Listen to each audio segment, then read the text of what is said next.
Scandal. We are talking about ethical porn today. This is Behind the Porn Scenes, a conversation on ethical porn with the people who make it. And before I introduce everyone, I just want to give a little intro spiel so we all know what we're talking about today. So a few months ago, I saw this video on Instagram that was exposing Pornhub for hosting and profiting off of videos of sexual assault and sex trafficking. And I was like, holy shit, this is horrible. We need ethical porn. Over 2 million people signed this petition calling for Pornhub to be shut down. But the thing is, it is true that Pornhub needs to be better at verifying videos, but most social network platforms like Twitter and Facebook face this problem too. And the internet was made for porn. It really was. And shutting down Pornhub isn't going to stop sex trafficking. The real answer to the porn problem is creating and consuming ethical porn.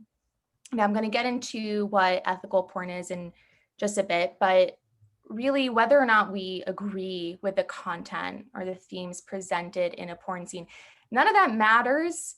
None of that determines whether porn is ethical or unethical. It is all in the production, and we don't get to see that. But we have a screenwriter and director, Jacky St. with us today, and a porn performer, Scarlit Scandal, who will let us know everything that we don't get to see in the final product.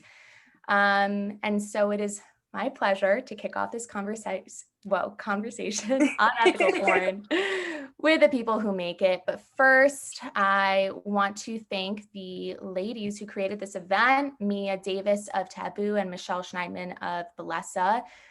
Taboo is an online platform and community that gives you the sex education you wish you got in school, totally shame-free. And Bellesa is an ethical porn company run by women, and they also offer community members sex toys, erotica, and sexual health articles. And again, today I'm joined by two women in the porn industry. Jacky St. is an award-winning screenwriter and director, famous for good fucking porn. She created the erotic thriller miniseries Submission for Showtime, which is so fucking cool. And she now directs for Bellesa House, which we'll get into later. That is Bellesa's new studio imprint. And our second panelist is Scarlit Scandal, who's also been on Bellesa House. And Scarlit entered the porn scene just after college, and already she has made a name for herself as one of my favorite performers. She's been featured in Playboy, Brazzers, and of course, Bellesa House. She is very talented and a multifaceted performer, and we're gonna get fucking into it now. So guys, I wanna kick this off just by asking you, what the fuck is ethical porn and why should we be paying for it? Do you want me to go first, Scarlit? Please take it away.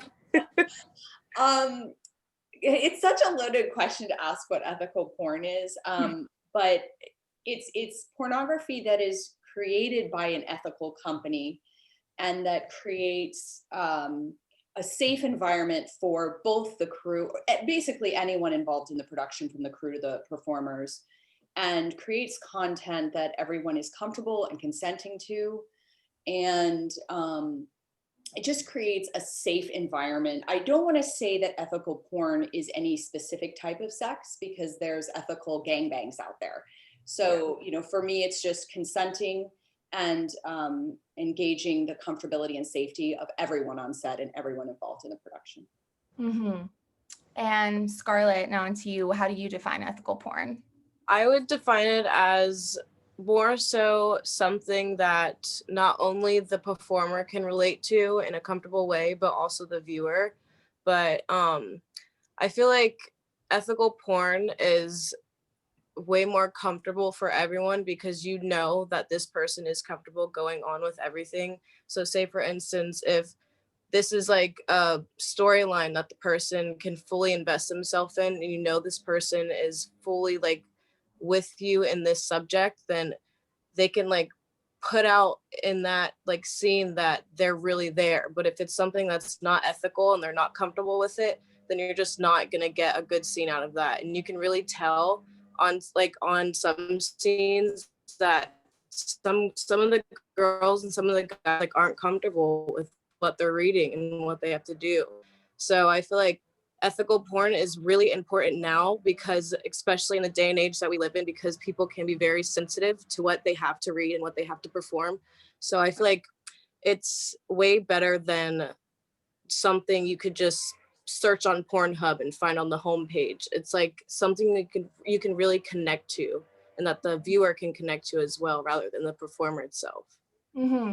And so on the topic of Pornhub, I mean, I opened this conversation with that video. I don't know if you guys had seen it.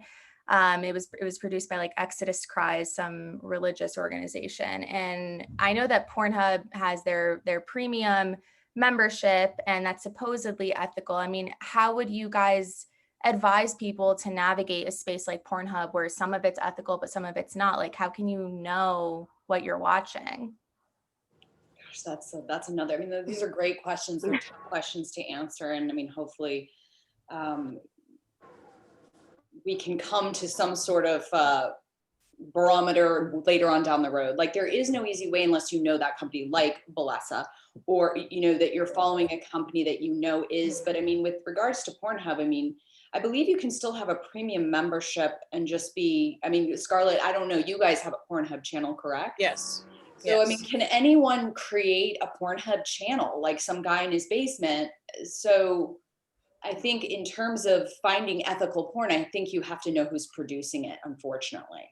Mm-hmm. I think that's the easiest way. Mm-hmm. What would you say, Scarlit? I don't know. And I also feel like finding ethical porn on Pornhub kind of boils down to who is searching, because you have people searching these crazy things in the search bar and anything can come up.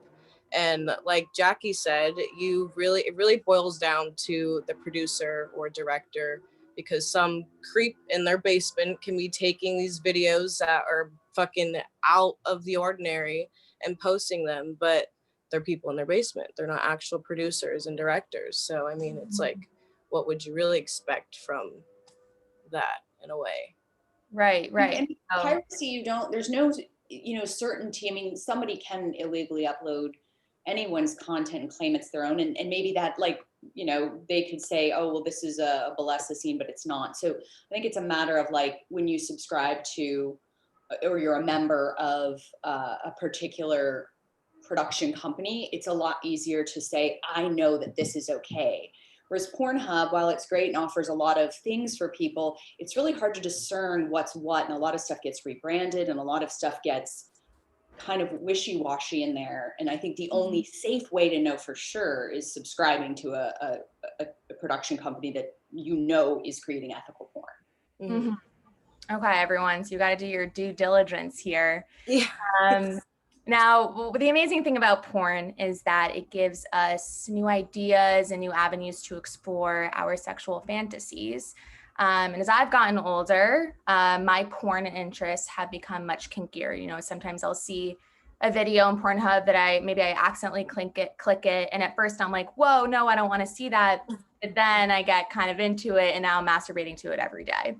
And so as a porn director and a performer, how have your fantasies evolved? Because you're so immersed in it, and you just kind of deal with all of the fantasies. So do you find that you are growing and expanding? Are your interests less provocative than like a civilian might think?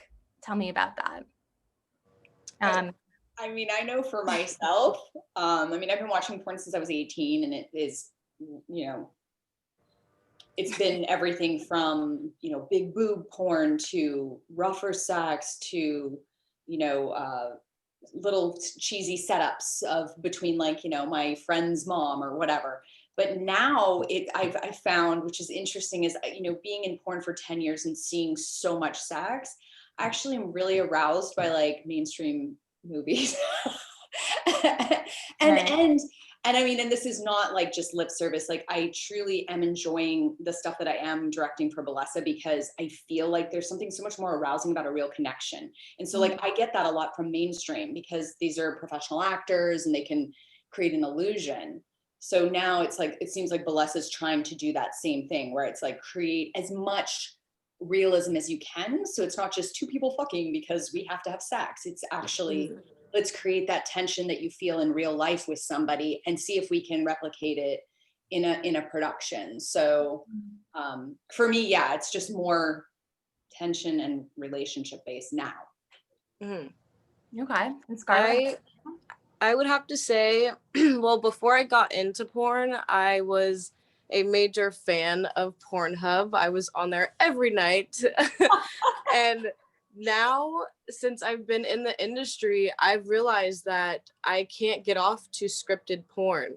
And it's kind of really sad because most porn is scripted, like the professional sets. And I've realized that I'll find myself in like page 10 of Pornhub, like just two people like in a relationship fucking on their couch because it's real and it's intimate. Yeah.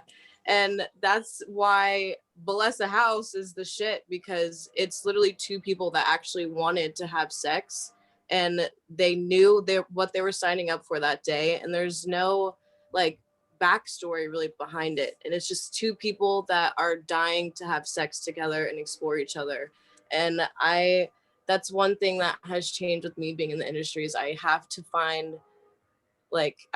be able to watch two people that actually have a connection in order to like get aroused or get off in a way. So I can't like scripted porn for me. It's just like it's not the go for me anymore. Doesn't cut it. So wait, when you guys like log on your computer, how do you get to the porn that you want? Where are you searching? And what search terms do you use? I mean, you're going to laugh, but I'm going to say this because I will go to X videos. I don't go to Pornhub, actually. I've been going to X videos for years. I like X videos. The search term that I would use is dry hump because I have no shame, because I feel like when you show dry humping, it's actually like, there's just more going on, like more connection. And it's the easiest. Like if you do, like I used to do like French kissing, but then it became like these over the top, like very melodramatic tongue kissing scenes between girls. And I'm not really interested in girl sex. Like I still like boy girl sex. And so for me, it's like dry hump. And then I can usually find what I'm looking for. I know that the kissing scenes you're talking about, the lesbian ones where they're just sucking on the tongue. I used to be into that when I was in middle school. I used to actually like it, but it's not. It's just now. Scarlit, how about you? I'm basic. I go on Pornhub and I'll search up like the at-home amateur porn. And it's usually two people I don't know, because I'll go on Pornhub now and it's all my fucking friends.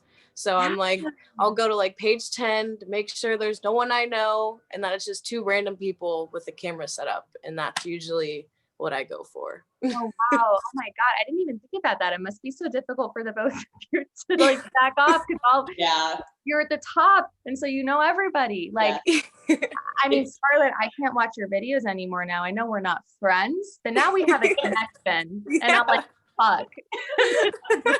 It's different. It's way different. Yeah, it's fucking weird.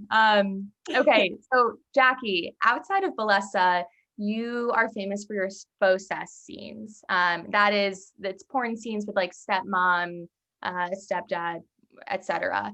Can you please explain to me and to everyone in this Zoom channel why we are turned on by faux? I don't know why, but I will tell you the reason why we're doing it ad nauseum. And believe me, I speak for probably almost everyone in the industry. We all can't stand shooting it, but we continue to because there's a demand. So because there's a demand, we still do it.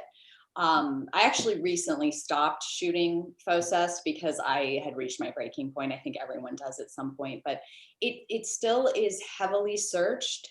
And I think if I was to guess why, I think it's because, you know, when things are wrong or something's taboo, there's always something sexy about that, like sleeping with your boss or an affair, or, you know, the first time you're sleeping with whatever. And so I think that's what the appeal is. And there's clearly a lot of people that somewhere out there are are very, very into this type of porn. And it's one of the top search terms on Pornhub.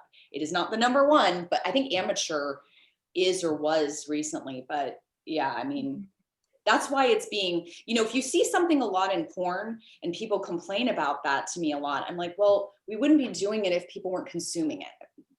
That's just a fact. We would not. Yeah, the demand for certain things is interesting because you don't know, it's the chicken or the egg. Did people want to see this type of content, or were they fed it and now they think that's what they want? And with FOSES, I mean, I don't know how the fuck we would find the answer to that, but we're just kind of deep into it where everyone's making it. And I'm, I guess, not really surprised to hear that people hate doing that. And maybe that's just like the easiest type of scripted scene that people know that will be consumed, and we, the viewers, don't know if we actually like it or not, which is odd. I mean, they were making incest porn. I mean, there was actually, I mean, nowadays, because of obscenity laws and such, we're doing this step. But in the 1970s, they did a movie called Taboo, and or maybe it was 1980.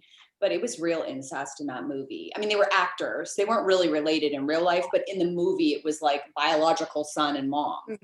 And it was an extremely popular film even then. So it's been something that people have clearly been at least interested in for a very long time. Yeah, I mean, Brady Bunch, come on. The real reason that show is so popular.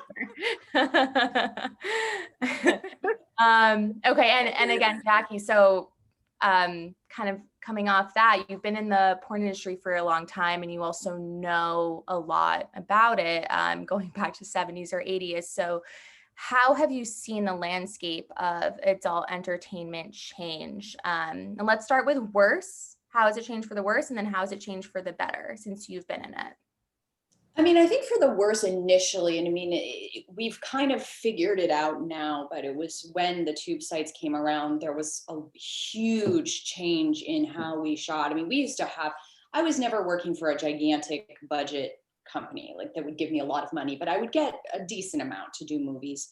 And now there's such a disproportion. There's companies that are paying $300,000 to do a feature, and then I'm getting like, let's say 18,000. So it's like it's very difficult to creatively compete with those things in mind. And part of this occurred because of tube sites, because everyone was on an even playing field before that.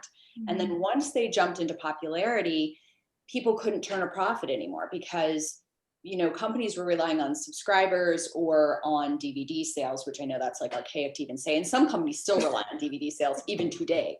But yeah, they do. It's a cover store. They're selling drugs. There are people that do still buy DVDs. You would be shocked.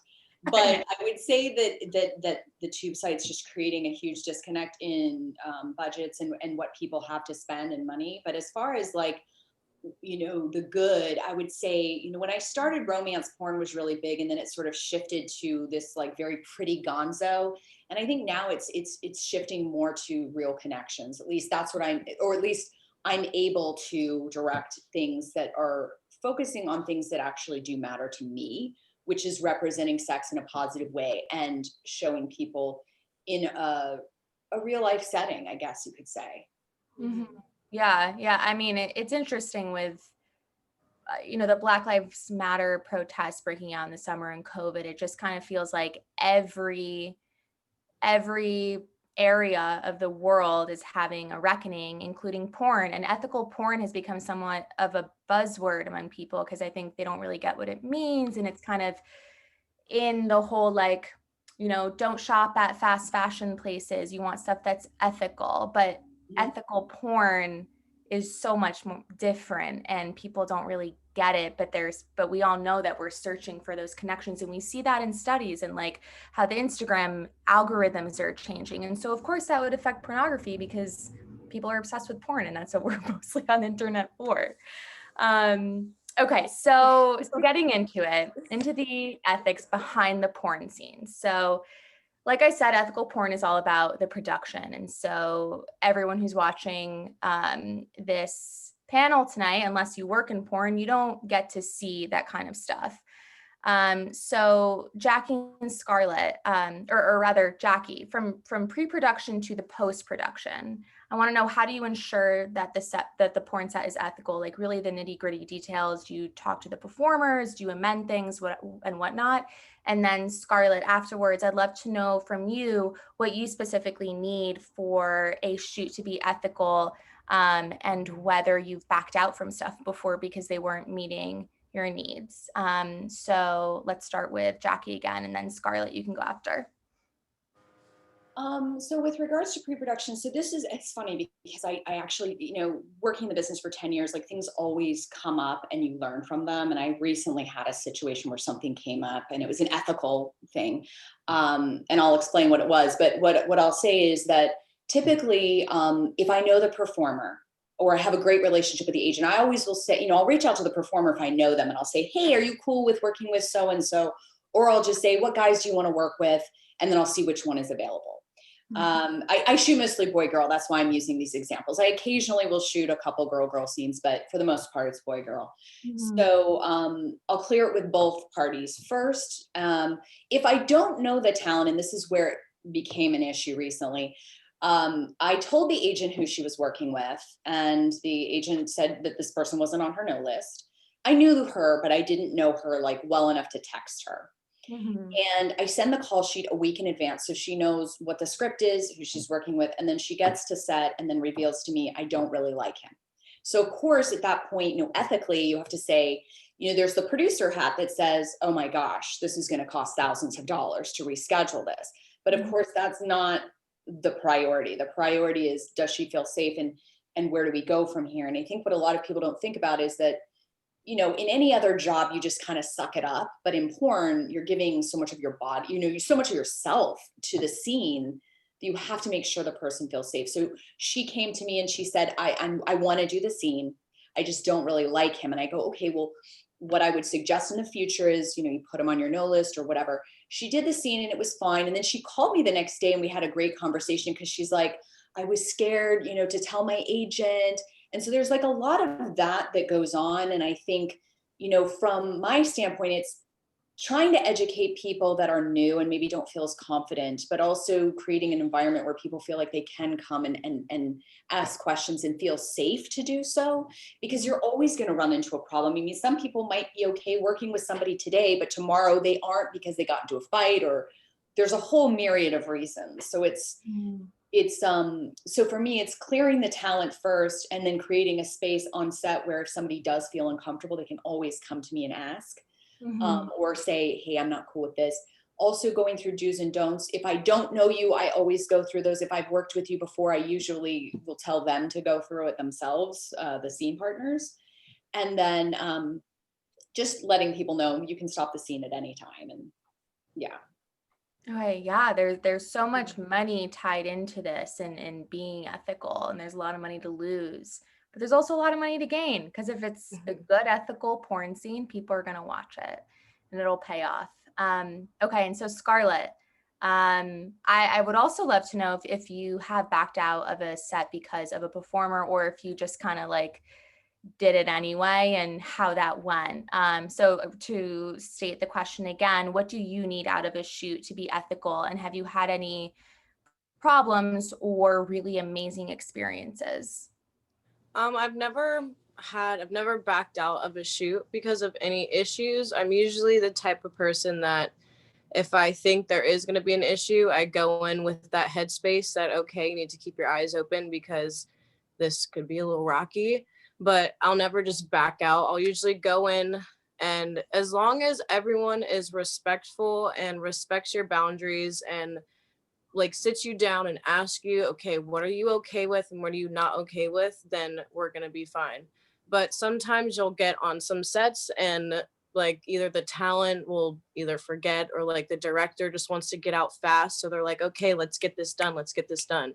And I feel like the only time I've really had an issue where I wanted to leave a porn set was I've showed up to a set and it was completely disgusting. Like they hadn't cleaned the place. It smelled like cat piss. It was awful. And we had to like do the scene and nobody cared. Nobody did anything about it. And it's like, but why? And I have to put on a smile and like do this performance for you, but at the end of the day, I'm just not happy. But it's like, just ask your performers if they're okay, check on them. And it's not that fucking hard. Like, honestly, like, we're all human.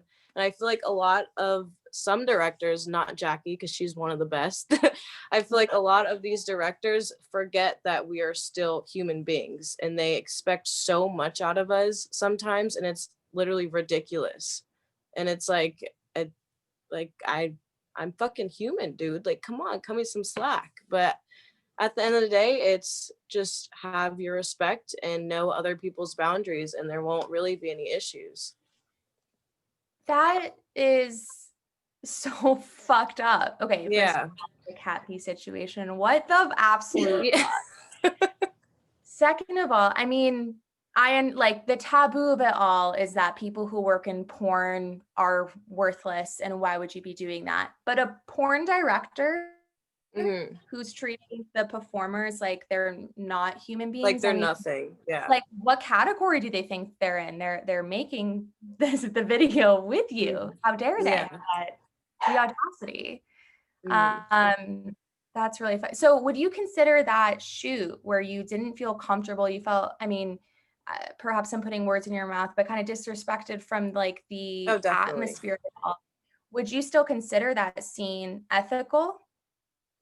The scene itself, at the end of the day, was one of the most badass scenes I've ever done, because it was, all of us pulled through and we had such a strong connection, like outside of the scene as it was, that we just made it a badass scene. And I feel like really it kind of depends if the two people have a connection and if it's going to be real, because if the two people don't, then you can kind of tell on camera that they're just not there. And okay, right. So I want to talk about kind of like the nitty gritty details of like top secrets of what we don't see that goes on in this shoot.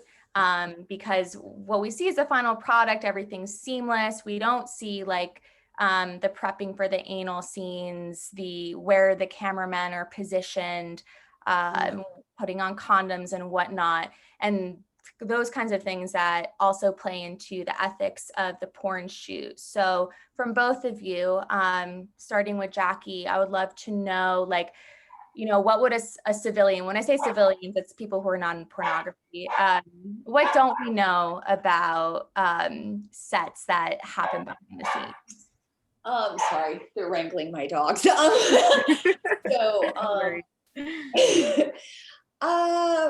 Gosh, what don't you see? I mean, I think it's really just the amount of work that goes into just getting to set. And I think even performers that aren't producing don't really know what's entailed.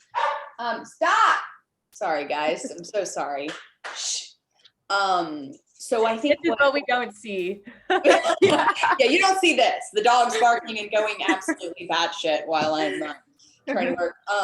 No, but I think there's so much work that happens before anyone gets to set. So it's things like just even the casting, and now it's buying COVID tests for people and scheduling and clearing the talent, getting the location squared away, breaking down the scenes, making sure everyone's comfortable, buying the food, and printing out all the paperwork that you need, which is quite a lot.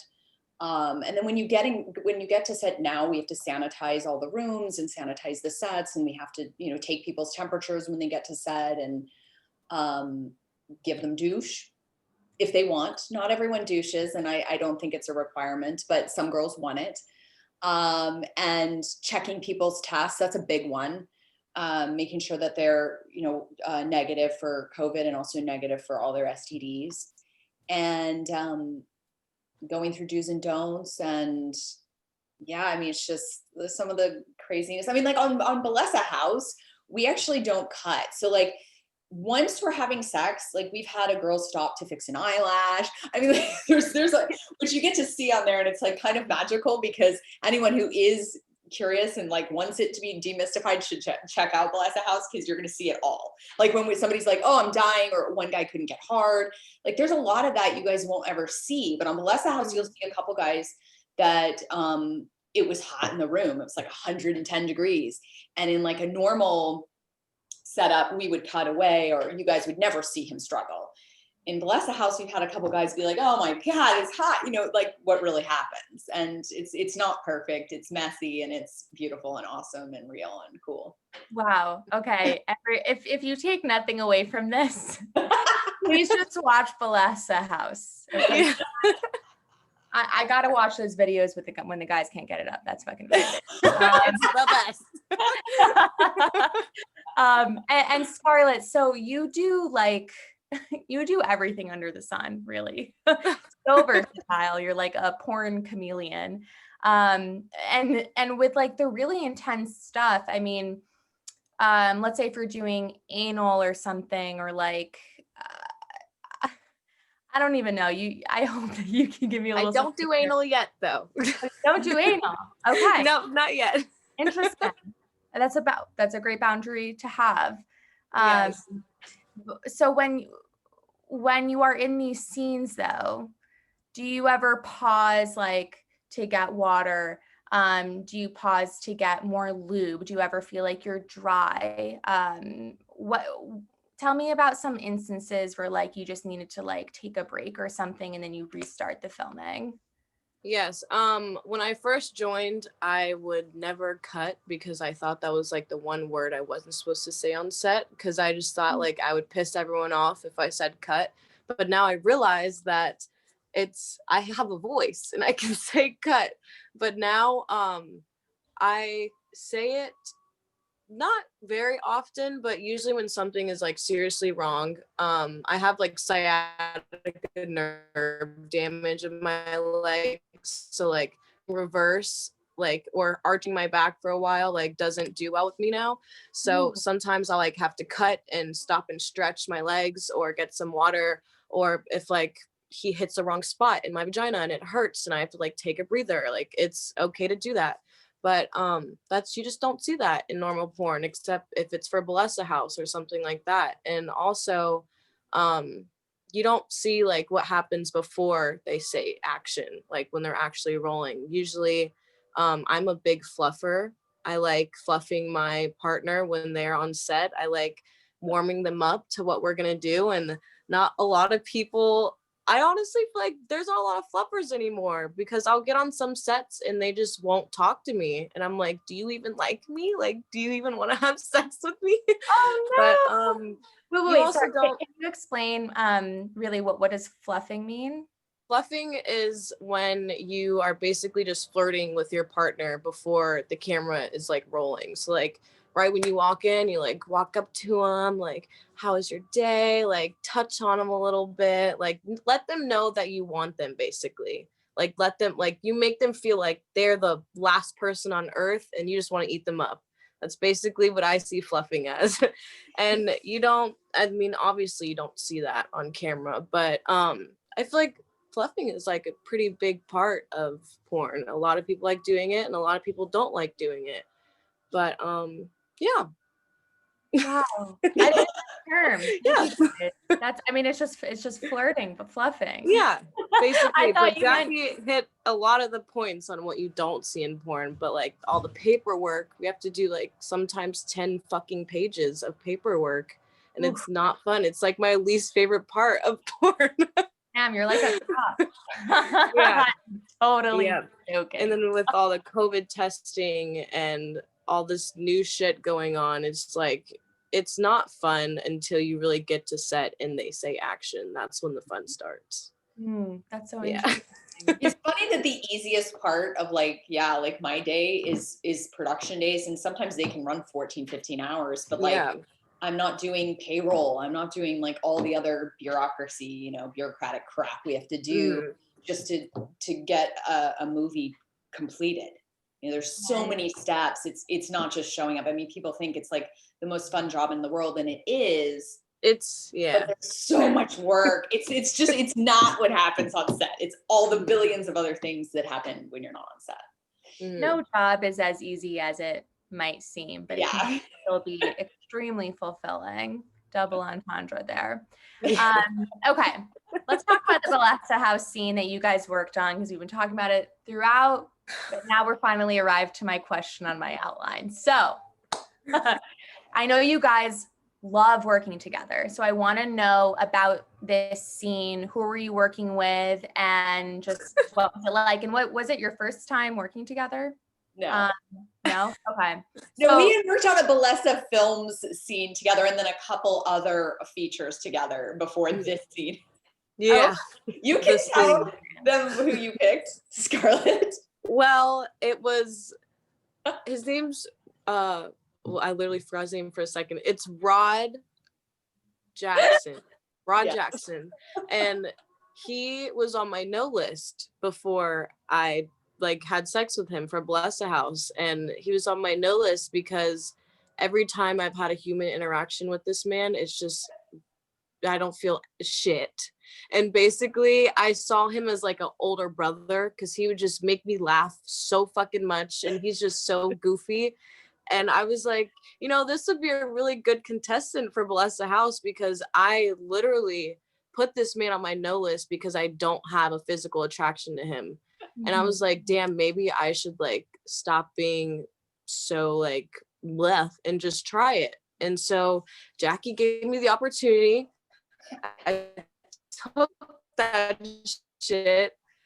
It was one of the most different scenes I've done, because we couldn't see each other until it was time to have sex. We were separated, and we had our own separate interviews.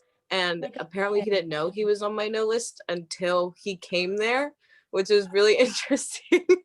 And the sex was good, but it wasn't, I could tell that he was trying to impress me while he was having sex with me. So that kind of turned me off, because when I have sex with someone, I like when both people get lost. You don't even know what the fuck is going on.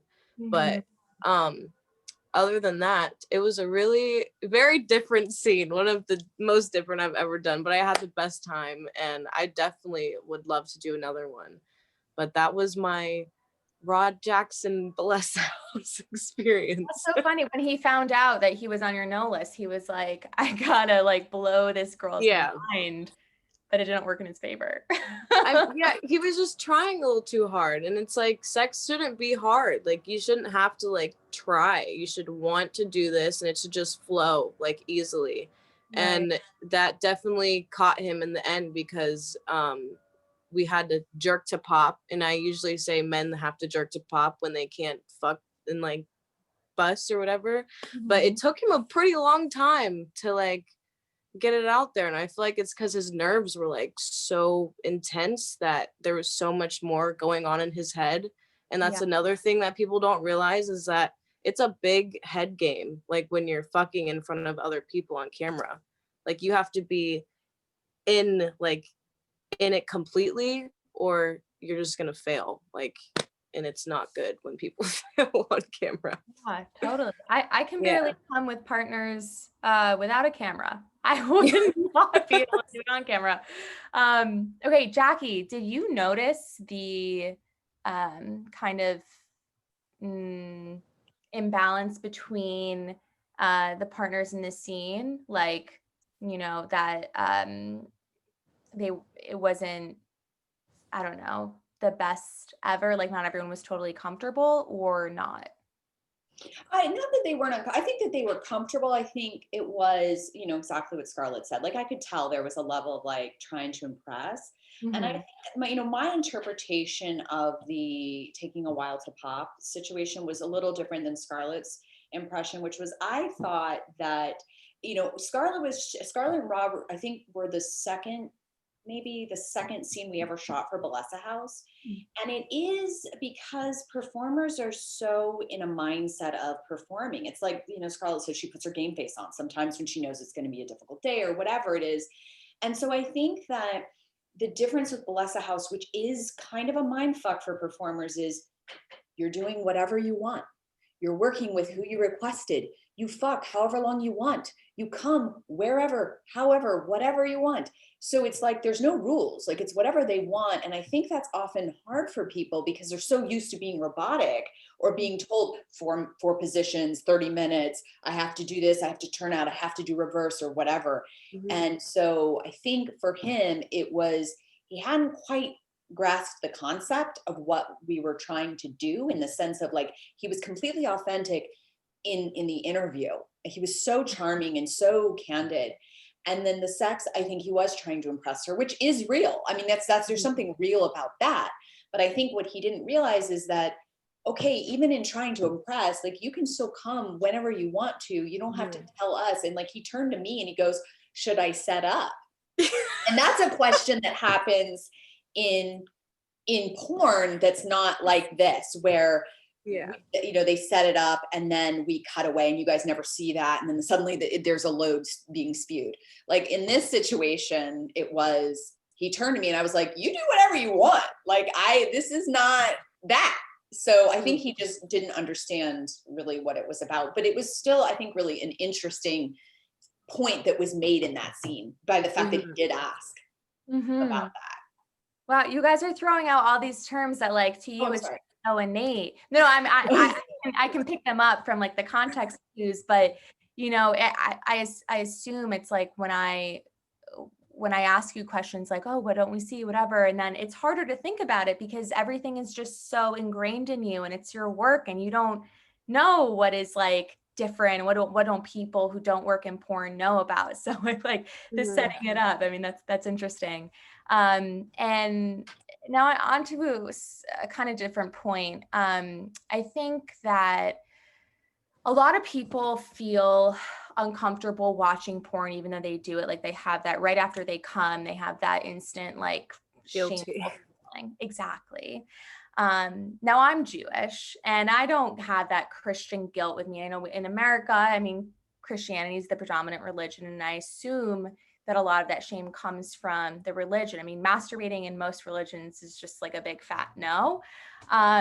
And what I'm hoping that people take out of this conversation is to feel more at ease with watching pornography when it's ethical, because they know that everything is consenting and it's good and it's just like fucking hot and everyone agreed to it and it's not something taboo that you're not supposed to tell anyone about.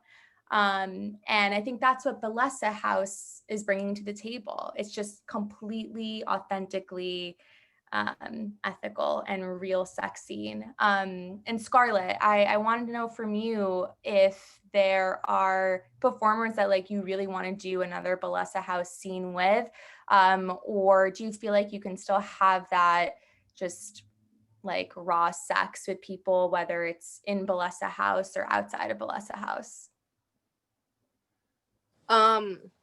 Well, I feel like my one opportunity to have sex with someone I would want to is through Bellesa House, because I'm in a very loving relationship right now and we're not very open in that way.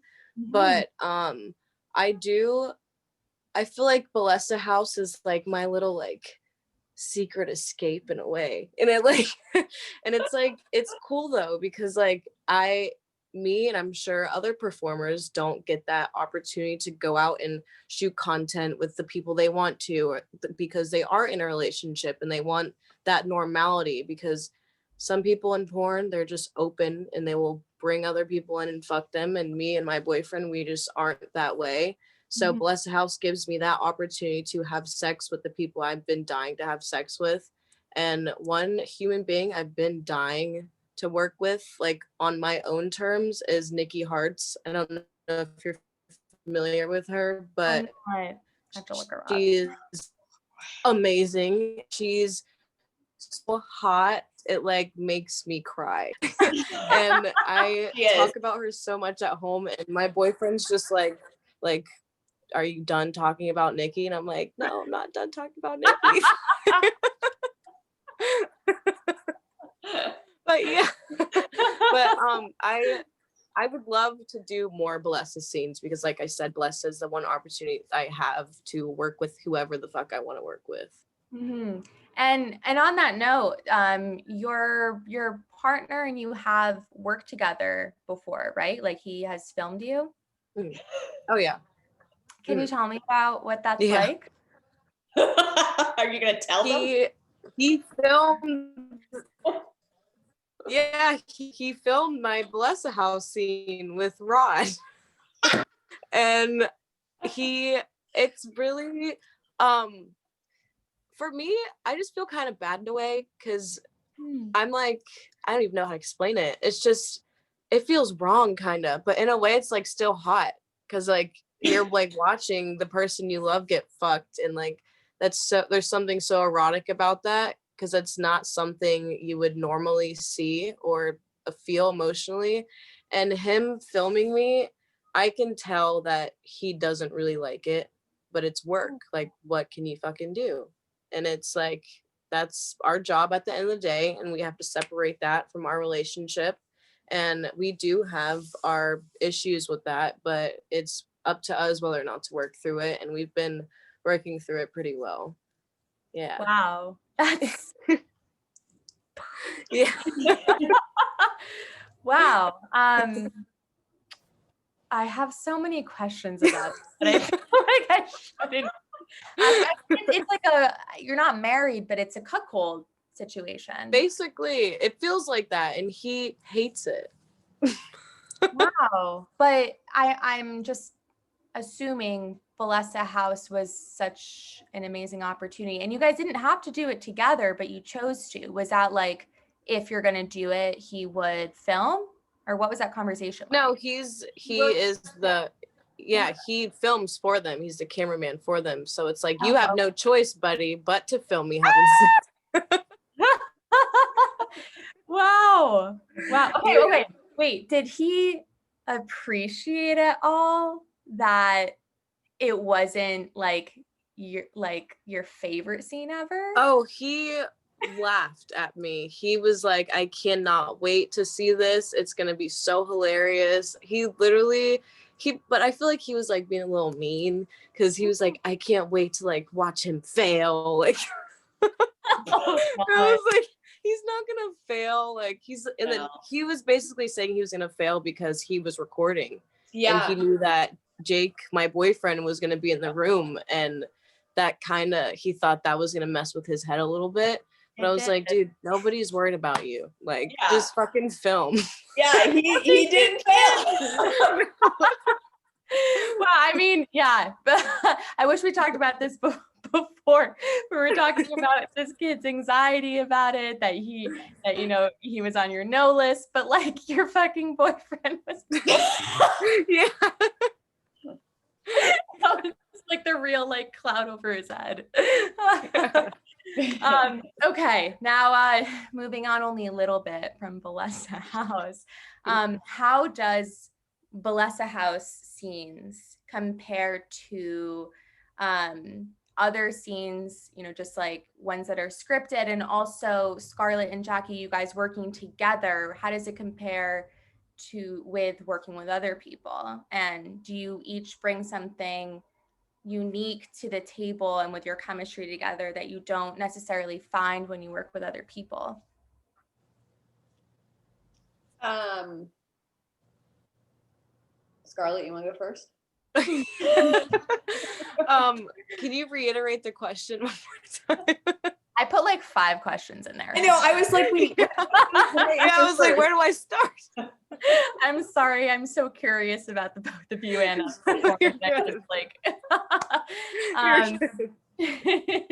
Okay, my question first was, how does performing for I'll scratch that. Reiterate. In Bellesa House, you are free to just be yourself, have sex however you want it. In other scenes, you are performing. And I wonder, is one or the other kind of more nerve-wracking, because not performing is outside of the norm in your profession. But like for me, I mean, performing would be very nerve-wracking. So Scarlit, specifically to you, so I'll get to the other questions after you answer this one. But yeah, is one or the other more nerve-wracking, and like, do you prefer one or the other?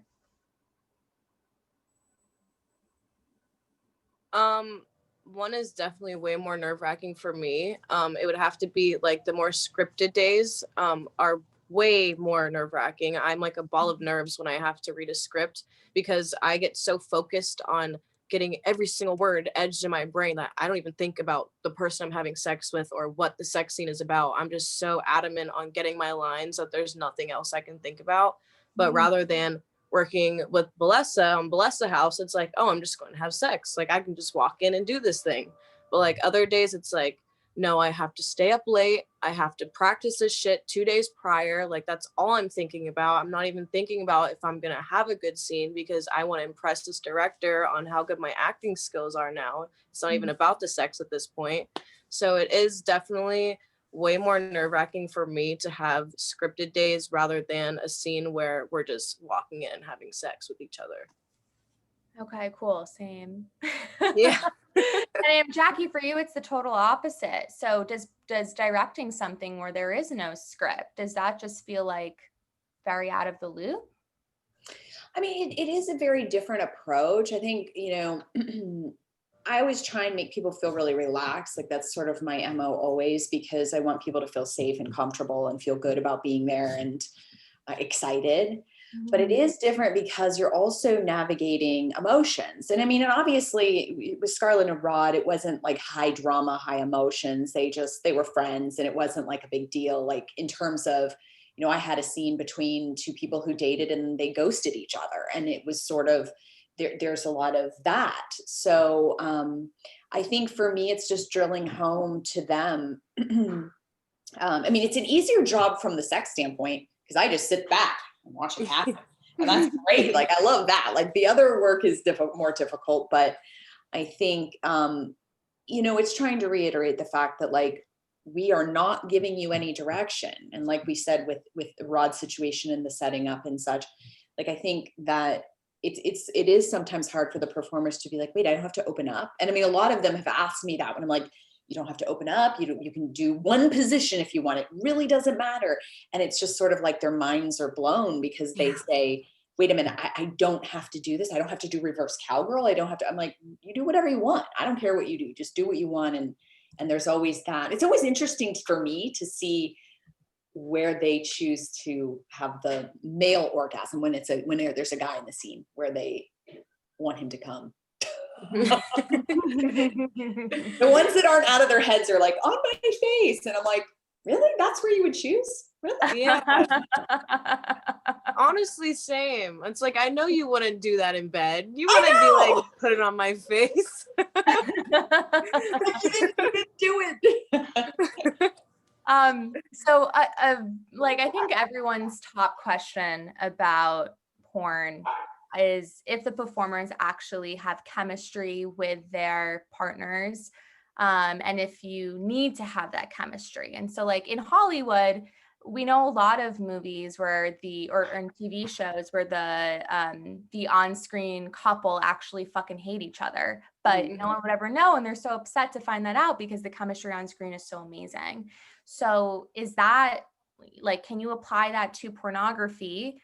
Or can you do you not want to perform with someone who don't have chemistry? And so separating the questions for Scarlit and Jacky. Scarlit, do you not like to perform with people who you don't have chemistry with? Can you force it or can you fake the chemistry? And Jacky, on your end, can you just like automatically tell if people don't have chemistry? And do you prefer to work with people who really want to be there together? And I'll start with Scarlit here.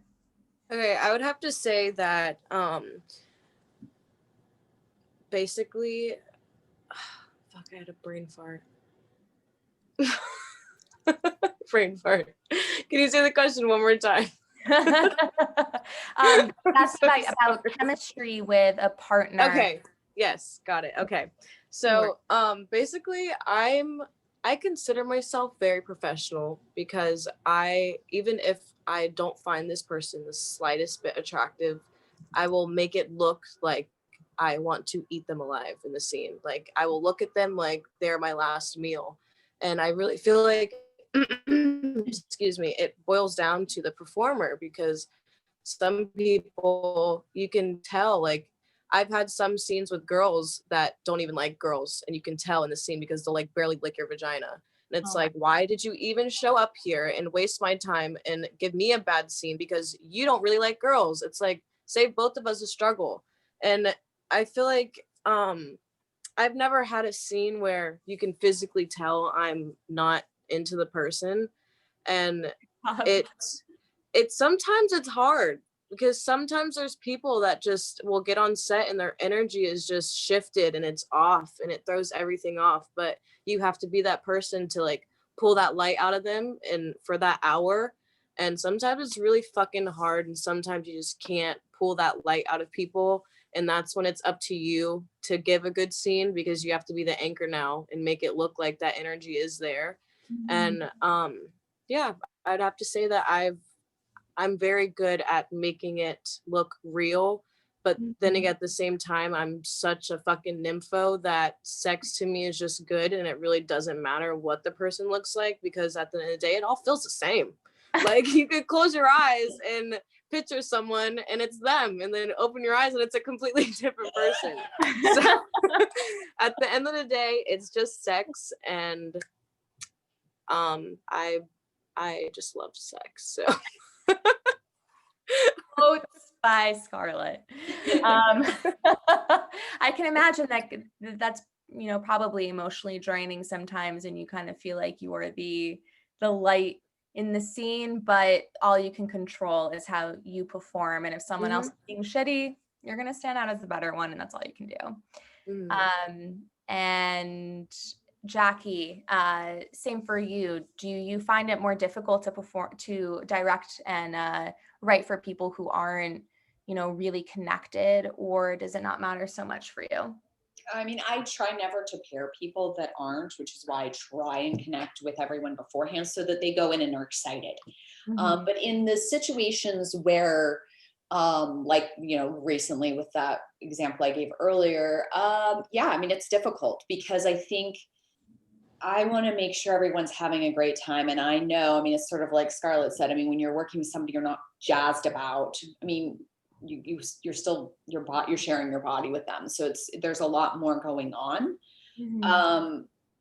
But it's interesting that you use the example of Hollywood, because I think the reason why it works in Hollywood is normally it's not a lack of chemistry, it's just that they hate each other, and hatred often shows as like crazy sexual tension. Like, I've had two people on set with me before that couldn't stand each other, and they knew they were working with each other, and it was an incredible scene.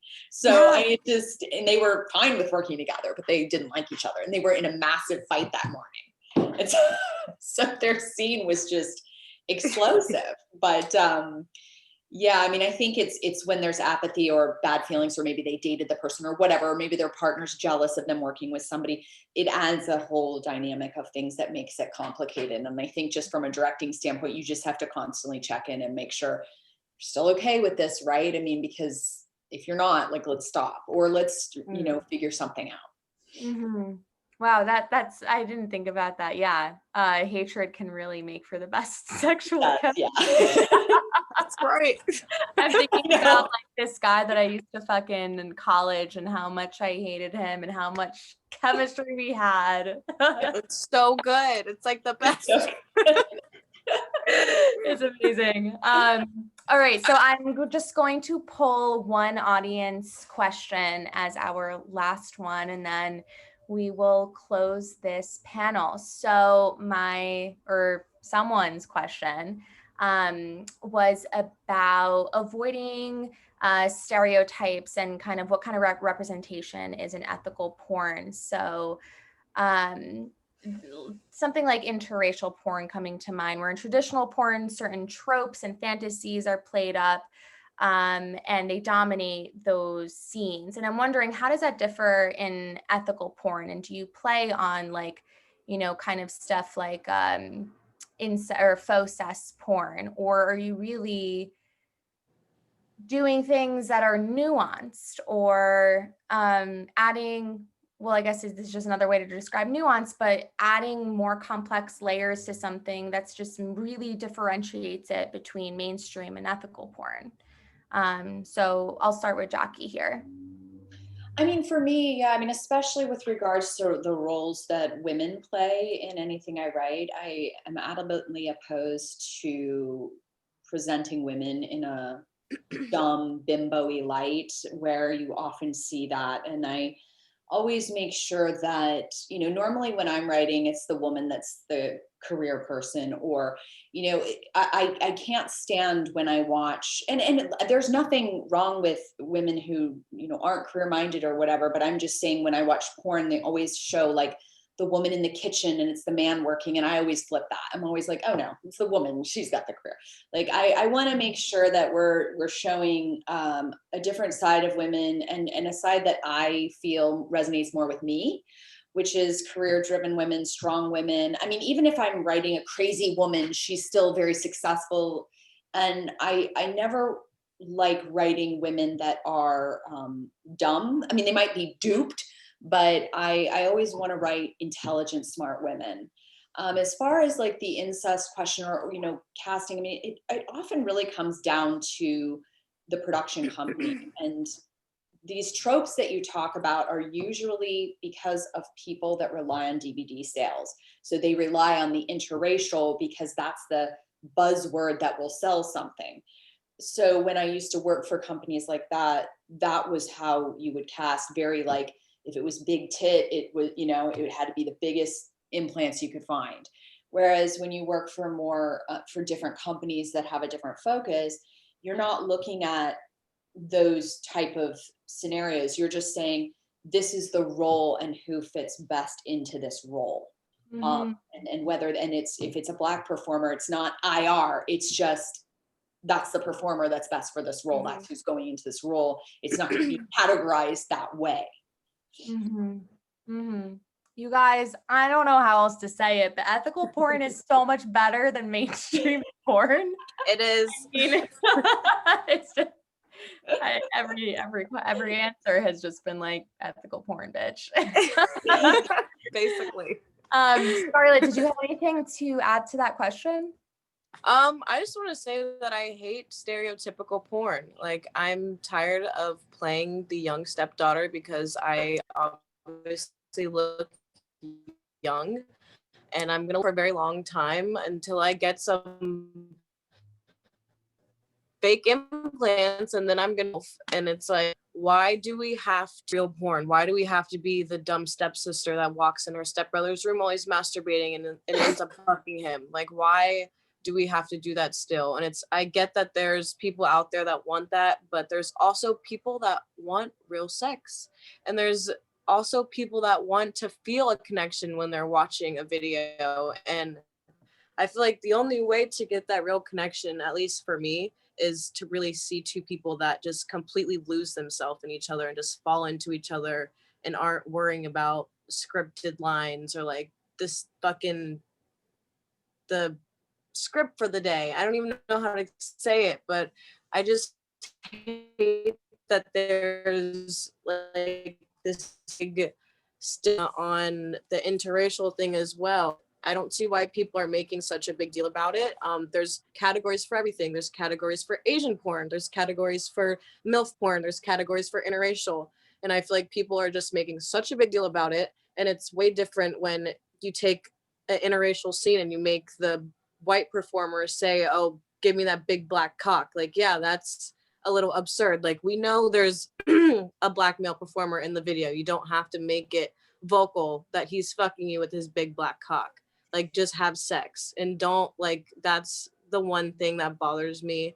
And I just wish that people would stop being so damn sensitive so we could start making real porn again. Make porn great again. For real though, you guys are. You really are. And it's so amazing that you guys have already worked together so much. And I'm really excited to see where you go together. I mean, you're the perfect match. And thank you for all of your hard work. And thank you for sharing with me today, chatting with me today, and everybody else. I really hope everyone learned something about ethical porn, where to find it. And I will say, I couldn't get to this question, but both Jacky and Scarlit have OnlyFans. They're a little bit different, but Jacky's is way better. Nope, they're both amazing, just a little bit different. So check them out. And I do want everyone to know that this conversation has been recorded, and all resources for watching ethical porn, watching porn in a relationship, all that kind of stuff will be available on Taboo's website. And if you signed up for this event, you will receive a follow-up with all that good stuff. So just before we hang up and say our goodbyes, Jacky and Scarlit, can you let everybody know where they can find you on social medias and such? So Scarlit, can you go first? Yes, I'm on Instagram. It's The Real Scarlit Scandal. You can also find me on Twitter. It's just Scarlit Scandal. The S's are capitalized. There's a lot of fakes out there. And also OnlyFans. It's onlyfans.com/Scarlit Scandal. Okay, easy enough. Jacky? I'm on Instagram, Twitter, under Jacky St. James, Jacky with a Y, STJAMES. You can find my content on Bellesa.co or BellesaHouse.com, and look for Bellesa Plus, which is like the new Netflix of porn that's coming out, releasing in a couple weeks. So that's exciting. Yes. Okay. So amazing. Thank you guys so fucking much. Thank you, Mia Davis, Michelle Schneidman, Taboo, Bellesa. So many amazing women here tonight and amazing people. Thank you so much for tuning in. And I hope you find some hot ethical porn to watch soon. So bye, everybody. Good night. Thank you for watching. We love you, Rod, wherever you are. Bye. Bye.